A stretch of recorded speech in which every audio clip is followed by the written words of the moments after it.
Today, I'm joined by Rana el Kaliouby, who is an Egyptian-American scientist, entrepreneur, author, and AI thought leader on a mission to bring emotional intelligence to our digital world. Rana is the co-founder and CEO of Affectiva and the author of the best-selling book Girl Decoded, a scientist's quest to reclaim our humanity by bringing emotional intelligence to technology. I recently finished reading your book and was pleasantly surprised that it was very personal and intimate. Thank you, Bernard. Yeah, so as you said, the book is really a memoir and it follows my personal journey, which is super intertwined with my career journey of building artificial emotional intelligence. I was born in Cairo. So we're originally from Egypt. My parents were both in technology. So funny story there.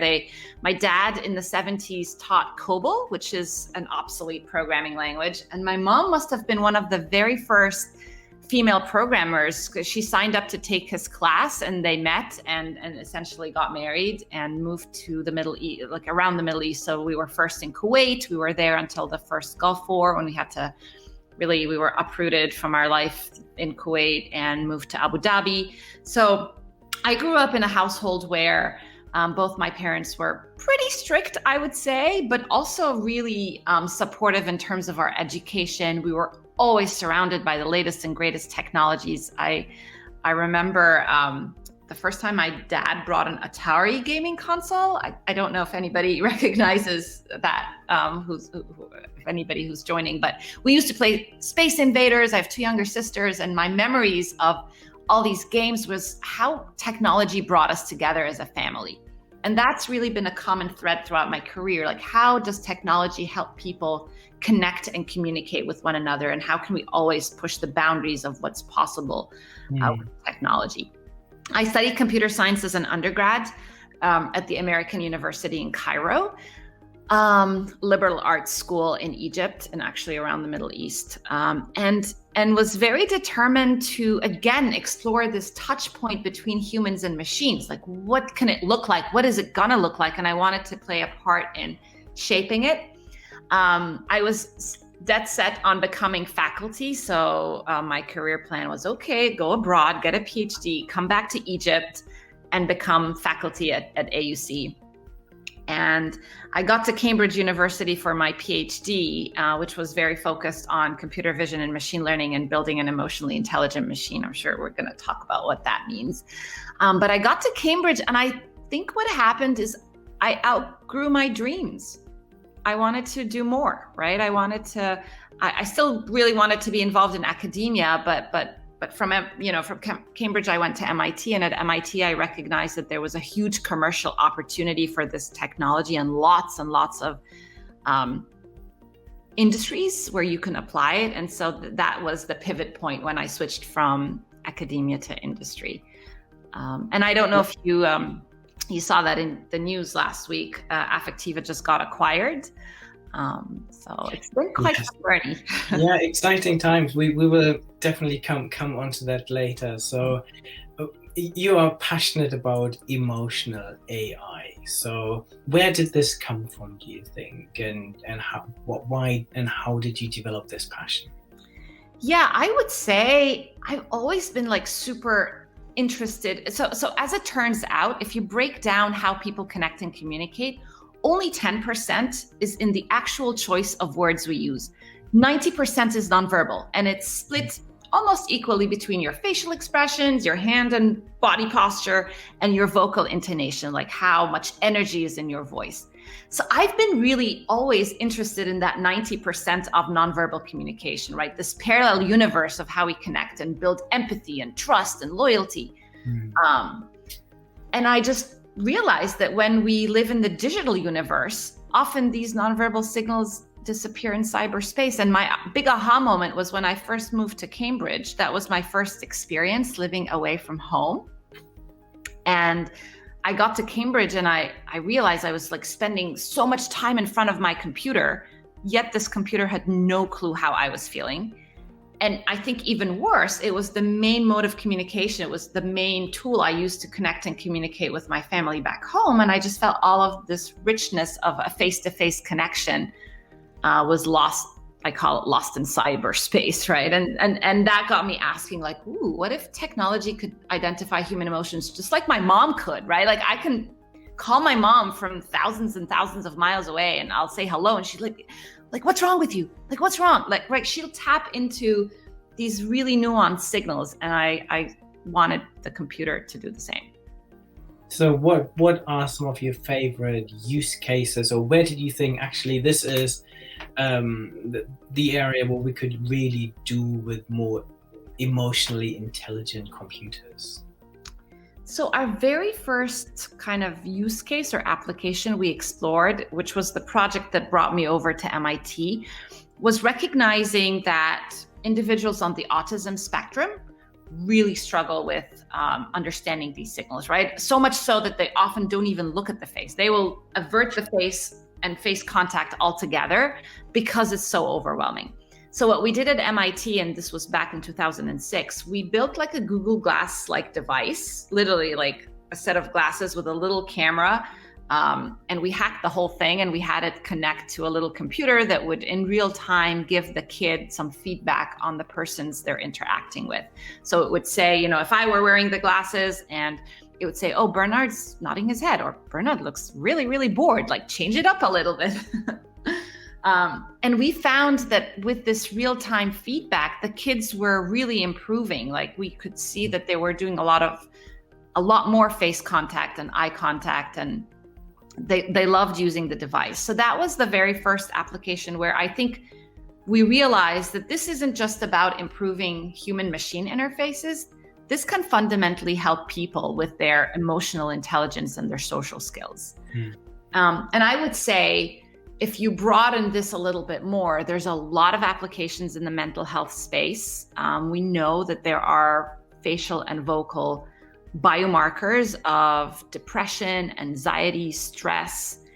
And given the fact that we're spending so much time in front of our computers or phones, imagine if the phone had a little bit of emotion AI, and it could track your level of stress over time and get you help, or even just, do some pattern recognition and say, hey, Bernard, that standing meeting you have every Monday morning leaves you in a much better state than when you start the meeting. Maybe you want to consider doing something different about that. So there's a lot of applications, but definitely recognizing that this can help people with their EQ and their mental health and well-being is something that I'm very excited about. Yeah, me too. And I think if we can get machines to become a bit more aware of people's emotions, and there are lots of other use cases, I guess you as Affectiva, focusing on the automotive industry. And when I read in your book about your car accident, and you were saying, actually, this should really not have happened, because if my car would have been emotionally intelligent, it would have realized I wasn't in the right frame of mind to maybe get in the car and drive, right? Yeah, absolutely. And can I share the story? Please do, yeah. Yeah, I'll actually start by saying, one of the areas of focus for Affectiva is the automotive industry. And the idea there is, it started with driver monitoring. That's kind of the more established use case. So imagine if you had an optical sensor in the car, it can detect if the driver is distracted or drowsy. And then now we're expanding it to the whole in-cabin, intelligence. So we can sense what's happening in the rest of the car. How many occupants are in the vehicle? What are they doing? What's their state of mind? How can we personalize and optimize that mobility experience? But for me, it was really personal because, gosh, this was probably I want to say maybe 7-8 years ago now. I was, it was around the time I was getting divorced, and I had just had a conversation with my father-in-law, and I was really upset, really in tears, clearly upset. And I hopped into my car and I was driving, and obviously I was not focused on the driving task. And I don't know what exactly happened, but I hit a huge truck, and the car got totaled. My shoulder got dislocated a little bit, but thank goodness I was fine otherwise. And as I think about this moment, when I got in the car, I was clearly upset and distraught. And imagine if Emotion AI was integrated into my Volvo car at the time, and it could say, Rana, you look really upset. Do you want to take a few minutes to do a 3-minute breathing exercise? Or, it's not really safe to drive right now. Maybe you need to take a break. Or even if I started driving, the car would be on extra alert mode, right? And maybe at some point in time, the car could just be more sensitive in terms of the reaction time because it knows I'm not really in the best kind of attentive state of mind. So I think the car could have intervened, and who knows, maybe, averted this accident. But we know that accidents like this happen every single day, and it's really fixable with technology like ours. And that's the impetus of our work in automotive, and obviously our partnership with SmartEye, who bought us, and we're excited about joining forces with them to really save lives. I think that's I really do believe we have potential to do that. Yeah, no, I completely agree, and I'm super passionate about cars. My dad died in a car accident, so I'm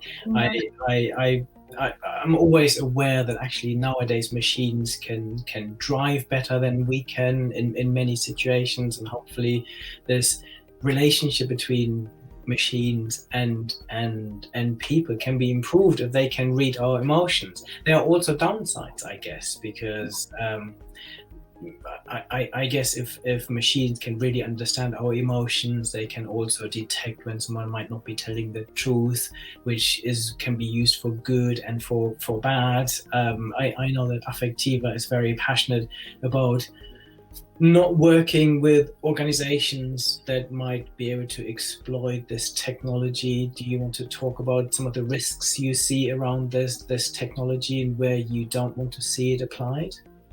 Yeah, I mean, I think you said it exactly right. I'm super passionate about this, and I really fundamentally believe there are applications that can improve the human condition, right? And it's a partnership between humans and machines, and that's really the lens I take on it. But I'm not naive, right? And I do recognize that there are ways by which this technology can be used to manipulate people and abuse people. And to your point, lie detection is one area. We do know that there are these micro expressions that you could use to detect if somebody's not telling the truth. It's actually a pretty complex problem. You have to combine it with other modalities.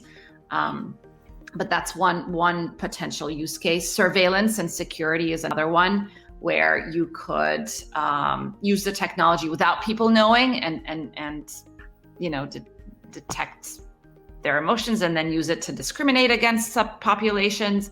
So this can go really wrong if we're not careful. And so at Affectiva, we have been pretty we've been pretty clear on where we want the technology to be applied and where we do not want it to be applied. So very early on, when we spun out of MIT, Ross Picard, who's a professor at MIT and my co-founder and really the inventor of this whole industry, she and I sat around her kitchen table in her house, just, very close to MIT. And we said, okay, where are we going to draw the line? How are we going to make decisions? And we identified a set of core values. Opting people in, like we never do anything where people do not have an explicit opportunity to opt in. Respecting people's privacy, kind of balancing the trade-off between sharing all this data and getting something in return for it, right? Like you have to get some value in return for sharing this very private data. So we care about that as well, this power asymmetry. So anyways, that meant that, a few years later, we were running out of money and we got approached by the venture arm of an intelligence agency. And they said, we've been following the company for a number of years. We'll give you a lot of money, millions and millions of dollars of funding, but you need to pivot to focus on security and, surveillance applications. And we said no, because it was really not in line with how I think this technology should be applied. We doubled down and found investors that really share our view of the world and our core values. And that's been true throughout the past 12 years. And I hope it will continue to be true as we, our new home with SmartEye. I think they really do share the same core values as well. Very good. So how do we make machines more intelligent, more emotionally intelligent? I guess you could, and how close are we to human level emotional intelligence? I can foresee a world where machines can actually become more emotionally intelligent than many people are, because in the end it is just reading signals in people's voices, in people's body language, and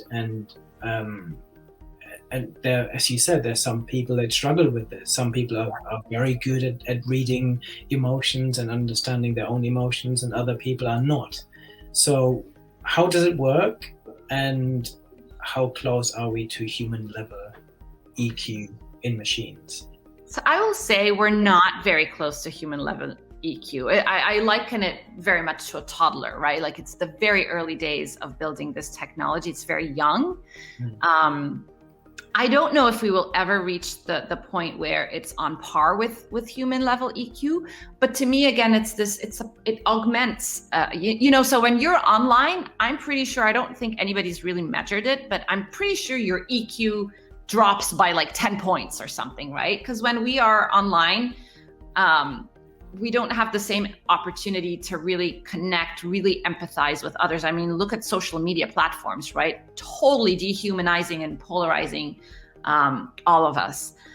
There are also cases where even though you can have high EQ, it's tough. For example, if you're really stressed, like I know that when I'm really stressed, I'm not really paying attention to the nuanced signals of my kids, right? And they'll sometimes call me out on it. They'll say, "Mom, you're not really listening," or "Mom, you're not really like engaging." Or when you're in a new culture, right? You travel to a new country, they have different set of nonverbal signals. You kind of need to, that's a struggle, right? So there are cases where I think technology can really help us be more emotionally intelligent, and that's the lens. It's not a competition with the machine. It's like, where can it augment my abilities so I can become a better person or a better leader? Like, I'll give an example. Over the last year, we've all been primarily working from home. So as a leader, it's really hard for me to get a pulse on the emotions of my team, right? Are people stressed? Are they motivated? Are they losing interest? How do I build loyalty and camaraderie? And I wish there was a way where I could sense that information with people's consent. It's not like spying on people. I just really, like, if I were in the office, I would walk around and get a sense of that level of excitement. It's so hard to do that when you're in a digital world. So I think there's, I don't think we'll get to human level EQ, but I think we can approximate it. And the way to do that, to your question on how do you build emotion AI, we use computer. So if you're focused on facial expressions, which is my core expertise, you use a camera sensor. Could be on your phone, could be in the car, in your device, and gobs and gobs and gobs of data. I think somebody brought this up in the chat. I'm just trying to look at the comments, and there's definitely, data is a core competitive advantage. So we have over 11 million facial responses from 90 countries around the world, which is about 5 billion facial frames. And we use that data to train and test and validate these algorithms. Because basically, if you want to train the computer to, recognize a frown or a smile, you have to give it lots and lots of examples of people frowning and smiling and smirking.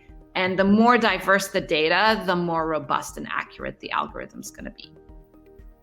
And then you just keep adding more and more data, and it learns more and more stuff. Very good. Recently, we talked about the importance of synthetic data. In another conversation, and this is how important is this going forward for Affectiva, because what we can now do is we can use AI to synthetically create new images of lots of different facial expressions, and then use this artificial data to then train our artificial AI or our machine learning algorithms. So is this something that will become more important in the future? Yes, absolutely. Synthetic data is a core part of our approach to scaling this and getting features to market faster. So the idea is, again, when you train a deep neural network, right, you need to give it lots and lots of examples. And it's not just the quantity, it's the diversity of these examples so that you can avoid bias in these algorithms. And collecting all this data is really expensive. So in the automotive space, we have to literally bring people into our data collection lab. We have a few of them around the world, and we have people drive a car. We have simulated environments. We have them go through a drowsiness study. It's so expensive. It's not scalable. With synthetic data, we can, and one of our partners is synthesis.ai. They're an amazing company. What we do with them is we ask them to generate synthetic human beings for us, and we can simulate people wearing a cap or a mustache or different drowsiness states, like everything. And they can do this in real time. We can iterate on it. We can then feed the algorithm this synthetic data. We can look at the results. If there's a gap, we can go back to them and say, hey, we're missing this type of human being or this type of state, generated for us. So it just accelerates the speed of innovation and the speed of producing these classifiers. So it's a fundamentally important part of our strategy, our data strategy. And I'm excited to see where we take that. So, some I guess scenarios are harder than others, right? Like if you want to simulate, let's say we're going to take you, Bernard, and we're going to simulate different hairstyles and different, different facial features. That's one thing. But if we now want to simulate you in different emotional states, it becomes a much more complex problem, right? It's a lot easier than just sticking a facial mask on your face and simulating that. So what sort of data points are you trying to pick up to then detect people's emotions? What are some of the micro gestures that people make that give certain emotions away? And I guess you said before, it is our facial expressions, but it's also our voice. Are you building this in as well? But let's go back to what is the AI looking at to determine different emotional states? Yeah, so I'll get a little nerdy for just a second. So the way the face works is we have 45 different facial muscles that generate, we call them an action unit. So if you smile, this is the zygomatics muscle and it's action unit 12. So you can try it, everybody. Or if you do this, and don't do that a lot because then you'll end up with all these like wrinkles and we don't like those. That's the corrugator muscle and that's action unit 4, right? So Paul Ekman and his team in the 1970s published the facial action coding system, which maps, it's like a training system. It takes 100 hours to go through the training. And it teaches you how to recognize all these different baby muscle movements, right? And then once you become certified, you are now a face reader. You can literally watch anybody, and I've gone through this. So now I see all the facial movements in like slow motion. It's kind of really weird, but it's intense. It's intensive, right? So we just use computer vision to look for the same kind of signals. So if you do this, then the system is looking for these kinds of wrinkles around here. If you smile, it's looking for the lip corner pull, maybe the presence of teeth. And again, that's what the system is looking for based on the data it's getting. Very good. So, and then beyond facial expressions, what other things could you be using? What other data sets in the future? Yeah, and that's something we recognized about a few years ago. We were like, wow, the same machine perception pipeline, if you change up the data, you can teach it other stuff. So we have a core capability around vocal analyzing not the words, but like the vocal intonations, the prosodic features of your voice. So we have a set of features around detecting, the level of frustration or level of laughter. We also expanded it to tracking the rest of the body. So we do body key point tracking. So you imagine if you're driving in a car, we can use that to detect activities like, are you eating? Are you drinking? Are you smoking? Are you like laid back, or are you like leaning forward? All of these things, all of these kind of body postures can be very important. So yeah, so you change up the data, it's the same machine learning process, it's very scalable. In fact, we also use it to do object detection. So, if I'm driving and I'm doing, I have my phone here and I'm talking on the phone, that's very different than if I have my phone in my hand and I'm looking up and down. That's like super distracting, right? Mm-hmm. So by combining object detection, we're able to analyze these even more complex states and have more intelligence incorporated into these systems. So where do you see future use cases then of emotional AI? What are some of the fields that you get excited about beyond maybe the in-cabin sensing and some of the medical applications that we've already covered? I think one application which will resonate with a lot of people, and I have to be careful because when I say her name, she wakes up, like Alexa, right? Like imagine if you have an Alexa and that, that conversational interface has emotion AI or a social robot, right? It can then persuade you to change your behavior. And I don't know, have you seen the movie Her? Mm-hmm. Yeah. So in Her, it was basically this super emotionally intelligent operating system. And what I love about it is because Samantha, the operating system, had EQ, she was able to persuade, I can't remember the guy's name, but she was able to get him out of his depression mode and have him go out of his house and re-explore the world. And of course, it's a Hollywood movie, so there's a plot twist in the end, whatever.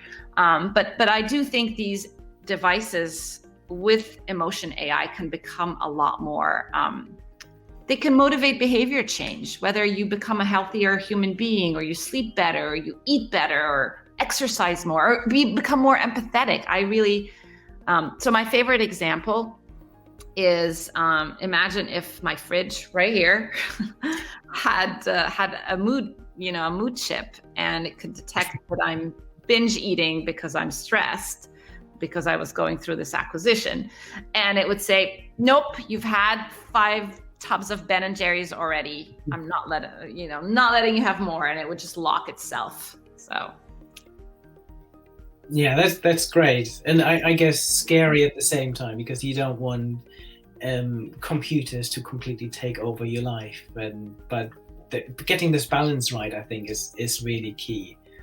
So going back to you then working at MIT, what made you want to start a business? Because your initial intentions were to go back to academia and get a professorship back in Cairo. This then changed over time. What made you want to start a business? I think it was the tipping point for me was realizing that we have an opportunity to scale and bring this technology to the world. So I'll take you back to like the world, what it was like at MIT, right? So I was very focused on this autism project. Twice a year, we would invite all of our industry sponsors to the lab. I was at MIT Media Lab, which is very interdisciplinary and very connected to the industry. So a lot of our members were Fortune 500 companies. And we would invite them, and it was show and tell. In fact, we called it demo or die. You had to show up with an actual working demo of your technology. And for a number of years, all these companies wanted to just buy our solution. And like Bank of America wanted to use it to track customer experience. Toyota wanted it for driver monitoring. PepsiCo wanted to measure how people responded to new product flavors, right? The list went on and on and on. And I thought the solution was to just bring on more PhD students, right? Like grow the lab. And I remember our Media Lab director at the time, Frank Moss, he said, this is not a research challenge. This is a commercialization opportunity. You guys ought to spin out of the lab. And I thought about it a lot. And I mean, for me, when you're in academia, the scale of your impact is quite limited. And I was like, oh, we have an opportunity to bring this to the entire world across industry. And that was the tipping point. It was a steep learning curve, though. It was definitely, I didn't know a lot or much about starting a company. So what were some of the hardest lessons you learned about starting a company? and eventually becoming the CEO, because that was another journey that you went on, that and you brought in someone to manage the company. At some point you felt maybe I should become CEO. You didn't quite take the opportunity, then later on you did. So what were some of the lessons you learned along the way that will be useful for anyone else who is thinking about this or working in a startup company? Yeah, I think that as I look back, I think the number one lesson is maybe have faith and know that you won't have all the answers.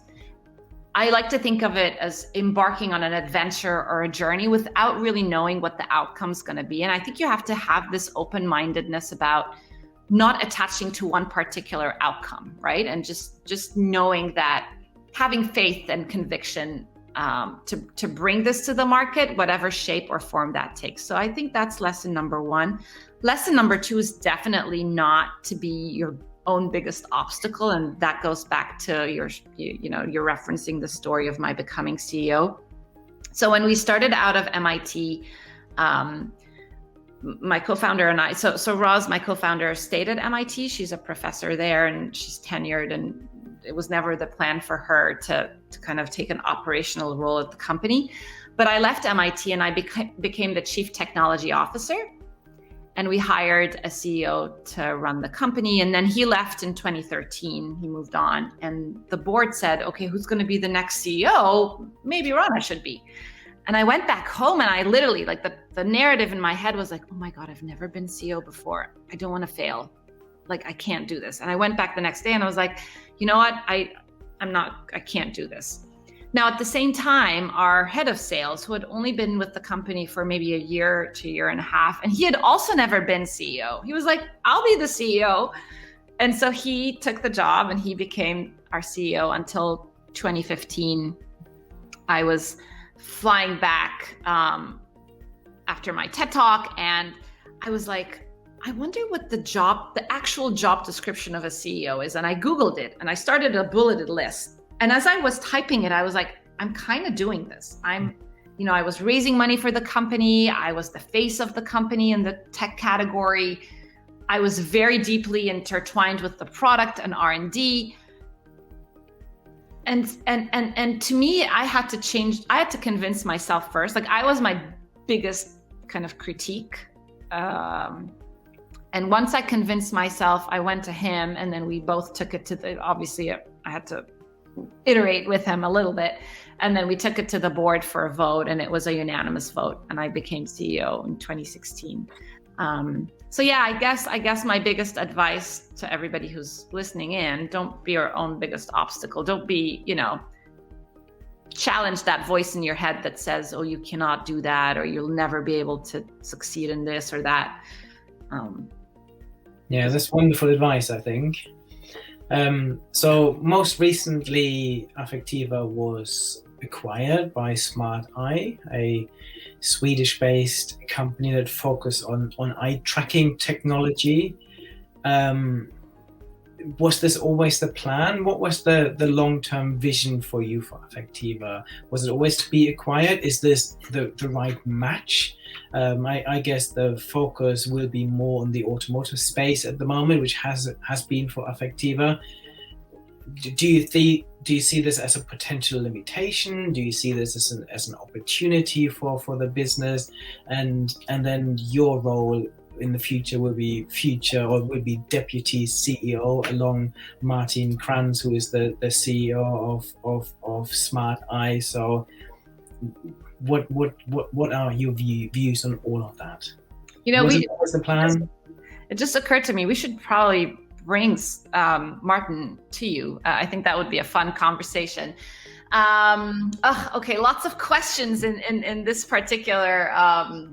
So let me start with, was this always the plan? No, it was not. And that goes back to this embarking on a journey without attaching to outcomes. I remember people often would ask me, especially earlier on, so what's your exit plan? Are you planning to get acquired, or are you going to go public, or blah, blah, blah? And my answer has always been the same. My goal is to get this technology out in the world, and I will do that no matter what the form is, right? And I think one thing that really crystallized in my mind over the last year in particular. I think COVID made us all like take a step back and reevaluate and rethink our assumptions. And that was exactly what happened. So I first met Martin, or I guess spoke to Martin a couple of years ago. We one of our investors is Swedish, our chairman, and he introduced me to Martin. And we had a number of calls, and we basically recognized that we were competitors, right? They started with driver monitoring systems. They're basically the world leading solution for DMS. And we were the new kids on the block coming in with in-cabin sensing and AI and machine learning expertise. So we were both like monitoring each other very closely. We decided to meet at CES 2020, which was the last CES that happened in Vegas. And our two teams, again, you could see that the cultures were very similar, but we were proceeding with caution. And then COVID hit. And so we left the CES meeting saying, oh, you know, this is really interesting. We're very complementary. Maybe we find a common client and see if we can work together. And then COVID happened and all of these conversations were put on hold. And then in the fall, I texted Martin and I said, I have a crazy idea. And he was like, call me. So I said, you know, we've been on this path to compete. I think we should really think about partnering for real, right? And I didn't necessarily say like buy us or anything. I just wanted to have like an honest conversation about what a partnership would look like. And we got talking. We spoke almost every day for a couple of months. And the more we talked, the more we realized we should really be joining forces here. And even though it's structured as an acquisition, it's really a merger of equals. Martin will be the first to say that. I will also say, I mean, I talked to many CEOs in my, you know, throughout my job, basically, and I've never met a CEO who literally has the exact same vision. Like he'll tell you, like, we are on a mission to bridge the gap between humans and machines. I'm like, wait a second, that's exactly what we're trying to do too. So I think, you know, we share the vision and the mission. We share a lot of our core values. They started off as a very much, you know, it was him and his dad. So for him, it's very personal, and we care about our team. So I'm excited to see where this goes. I think there's a lot of, I'm a shareholder. I guess we haven't really closed the deal yet. This should happen in a few weeks. But I will be a SmartEye shareholder. So I'm really excited to see where we can take this next. Very good. So how do you feel about the role of deputy CEO? Now you've had a taste of making most of the decisions by yourself. Yeah, you know, I'm going to be honest, because I think there's power in being vulnerable. And even though this is live, I don't know, hopefully I won't get into trouble for being honest. I think it's going to be interesting, right? I think it will take me outside of my comfort zone, because I have been CEO for the last 5 years and I love it. And I'm a very democratic CEO. I think, I mean, a few of my team members are joining here. Jordan, hi, thank you for joining. So I think my team will tell you I'm very democratic and collaborative in my approach. But it'll be different, right? It'll be different because I won't be totally in charge. I think the way Martin's approaching it is that we're really partnering to move this combined company forward. And I've really gotten to know Martin over the last few months, and I'm really excited. I feel like we're so similar in how we approach the world. So I'm excited, but it'll be interesting to see. No, and I like the Swedish way of managing companies and leading organizations. It feels more collaborative, and so that I see this as a good match, I think. Yeah, they're also very engineering focused, like we are too. Like they're very science focused, and they're committed to building like best of breed technology. So Martin and I will, you know, what's cool, I think, is we can both be very strategic, but we can also both like really dive into the weeds. He has an engineering background, and I have a computer science background, and we can nerd out if we wanted to. The one thing I don't know is, are they looking at other industries? When you look at SmartEye, what are some of the key focus areas they're looking into? So at the moment, there's lots of in-car technology. beyond that, what's happening there? Yeah, I think they're most known for their automotive solutions, but they actually have a research instruments business that sells the eye tracking technology into like NASA and the aviation space and neuroscience. I mean, they have a lot of other applications as well. And I think that's, again, where we fit, because we have a business unit that focuses on media analytics, and we power technologies for like the Fortune Global 500 companies, and we help these companies understand the emotional engagement their consumers have with their brands and products and services. So that's super complementary, because now we can add eye tracking, and now not only do you know how people feel, but where they're looking in the screen as well. So I'm excited to kind of see the synergies between these two business units. And then beyond that, again, this is where Martin and I share this vision. We know that there are applications in an Alexa or a social robot, be it at home or in retail, or so I think the question will be, okay, when do we tackle these other emerging? Video conferencing is another one, which could be really interesting, especially given where we are with the acceleration of the adoption of video conferencing for learning, for telehealth. So yeah, it's kind of I think we both, as CEOs, recognize that there's a lot of potential here. The timing will be interesting on when we take them on. Yeah, I think video conferencing is absolutely fascinating, because you need eye tracking and you need AI. I was talking to one video conferencing company recently, and one of their missions was to actually give people better eye contact, because quite often you look at the screen and then the camera is in a slightly different position, so you always look, this is happening right now because I'm looking at my camera, and now I'm supposed to look at you, which is there. Right. And so they are planning to use AI to solve this problem, so they can then eye track, correct this in your own vision, so you can then look at someone on the screen, but it looks like you're looking into the camera, which then gives you eye contact, which is quite cool. Yeah, that is super cool. And then imagine, like, we have, however number of people joining us for this conversation.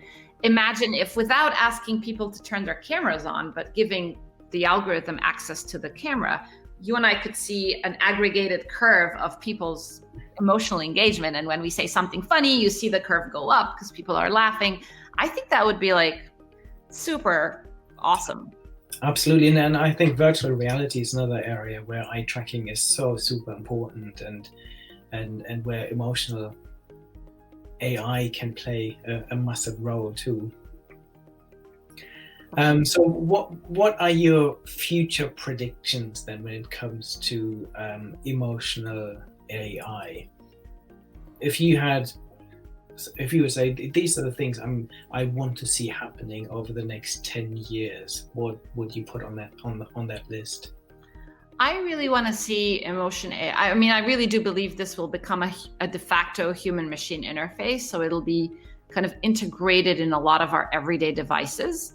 I definitely want to see it being applied to improve human well-being, our mental health, our emotional connection with others. I really do believe there's a huge opportunity in a totally new social media platform that connects us by incorporating these natural ways with which we connect and communicate.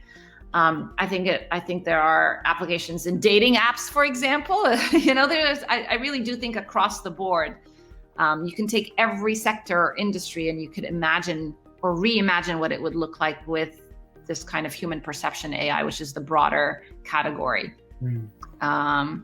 But I also think we need to be absolutely committed to the ethical development and deployment of all of this, and doing it in a way that works for all of us. So diversity becomes a key component of the equation, a diverse team, diverse data, a diverse mindset. So I think that's something, as you know, I'm very passionate about as well. And I want to make sure we do it the right way. Absolutely. So in terms of obstacles, I'm just looking at some of the questions here, and people say, will computing power be a problem? Why not? allow us to fully use emotion AI, and maybe beyond that, what other barriers do we need to address? I guess there's what we're seeing at the moment is that lots of technology is coming together that will enable all of this. We'll have 5G, we will have edge computing. All of these things will make it much better to use this technology, and makes it less reliant on sending information back to the cloud for processing. What do you see as some of the hurdles that need to be sorted to really make this a mainstream application?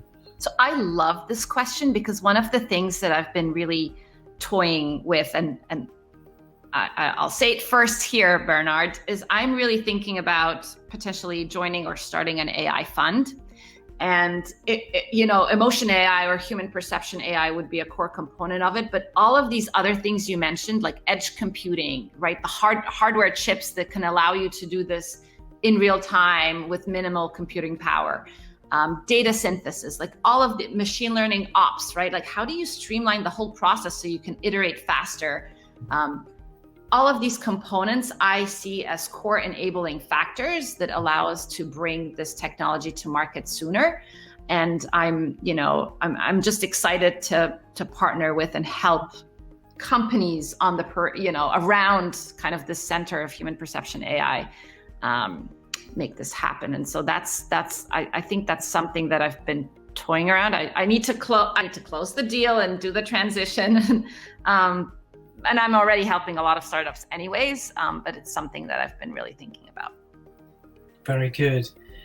So looking back at your journey and your book, who would you say were some of the key people that have inspired you or enabled you? If you say, okay, without those people and their support and their whatever they've done, I wouldn't be where I am today. I have to start with my mom. My mom just did a lot of sacrifices for us. She was a career woman, but she was also career woman within a lot of constraints and given kind of our cultural and social background. So I have to give her credit. She supported me so much, and she's in fact here. She's been here over the last month, so I could travel to Sweden, and she just takes over, which is amazing. I want to give a shout out to a couple more people. So Ross Picard, again, my co-founder and professor at MIT, she took a chance on me. We met at Cambridge when I was a young PhD student, and she said, why don't you come join me at MIT? And that meeting changed the course of my life. And then she, again, put her trust in me, and we partnered and started Affectiva together.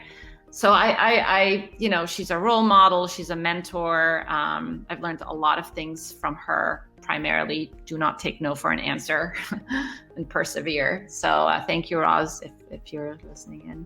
And then my mentors and advisors along the way, like, Andy Palmer is one I mention a lot, because he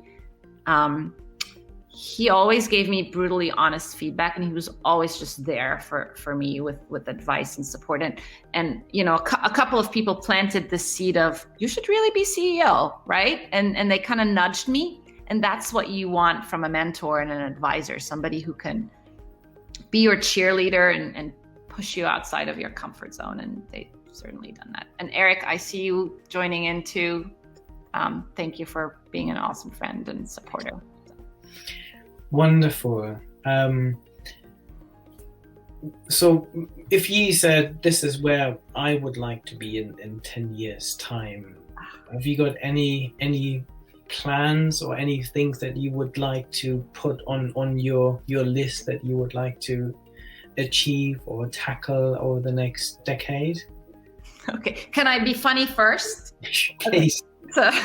So my grand plan is to I know the verb elope means I go with somebody, but basically end up in some like fabulous island by the sea, in the water, which my kids say, Mom, you'll never do that, because I'm like Energizer Bunny, and I have too many things that I want to achieve. So anyways, that's one alternative path.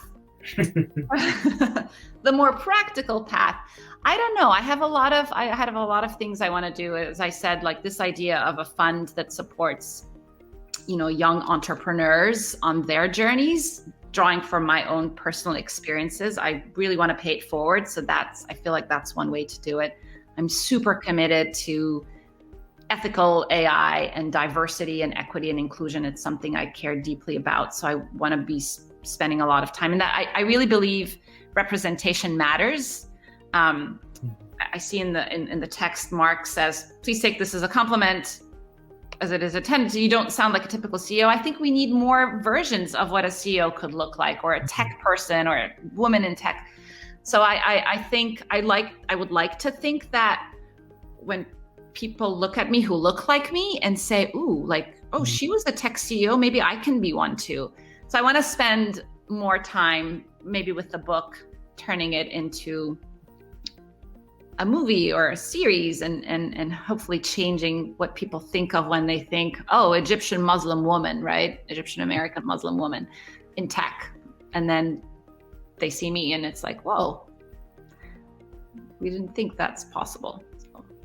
No, I love this. Thank you so much. And I really enjoyed the book, and I always enjoy talking to you. And then the book was a great eye opener, and it's something that I would really recommend anyone have a look at. It's called Girl Decoded, and it's a great read. It's inspiring on so many different levels. So thank you very much, Rana, for joining us, and all the best for the future and for your new role as Deputy CEO for SmartEye. So thank you so much thank you for having me, and thank you everybody for joining. It's been wonderful seeing all the comments.